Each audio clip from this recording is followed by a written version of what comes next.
এদিকে রাজনৈতিক সংশ্লিষ্টতার অভিযোগে সেনা কর্মকর্তার বিরুদ্ধে তদন্ত আদালত গঠন করেছে সেনাবাহিনী।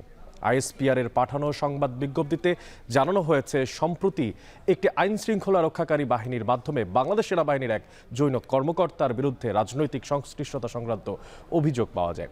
অভিযোগের প্রেক্ষিতে 17 জুলাই সেনা কর্মকর্তাকে তার নিজ বাসস্থান থেকে রাজধানীর উত্তরা এলাকা থেকে তাকে আটক করে সেনা হেফাজতে নেওয়া হয়।